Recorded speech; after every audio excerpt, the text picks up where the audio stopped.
Rabotai, with regards to the mitzvah of achilat matzah b'leil seder, preferably the mitzvah should be fulfilled using matzah shmura, which is matzah that was made out of flour that was guarded from the time of harvesting to make sure that no chimutz, no leavening happened to it.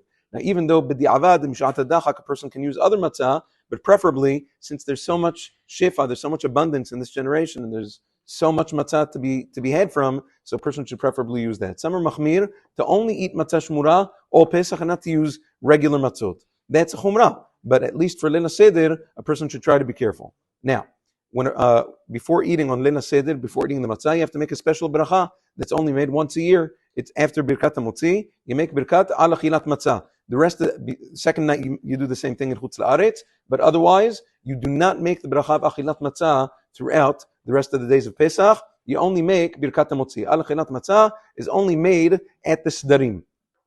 Now, how long does a person have to eat that kazait? A person should eat a kazait, which is about 27 grams of matzah, within toch kedei achilat pras, which is, there's a machloket poskim, preferably a person should be done that amount, it's not so big, within 4 minutes.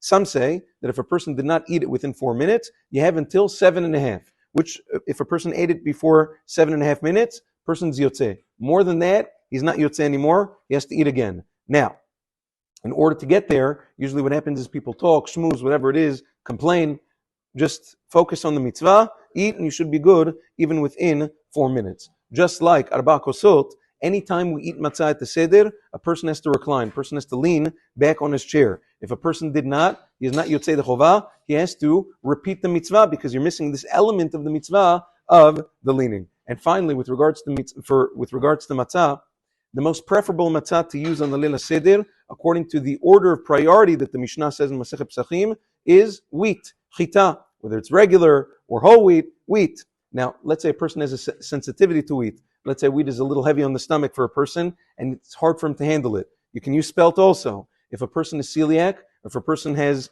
issues with gluten, a person can also use oat matzah. Although there are those who want to claim that maybe oats are not one of the 5 grains, that's incorrect. Am Yisrael as a Kabbalah, we have a tradition that oats are shibolet shu'al, one of the 5 grains, and therefore it can become chametz, you can use it for matzah, and therefore those who suffer from celiac or other gluten sensitivities are allowed to use, under their circumstances, they can use oat matzah. Have a wonderful day. Shabbat Shalom. This evening, Mincha Kabbalat Shabbat and Arvit is at 7 o'clock. I'll be here for a few minutes after Shacharit if anybody wants to sell their chametz. Have a wonderful day and Shabbat Shalom V'olach.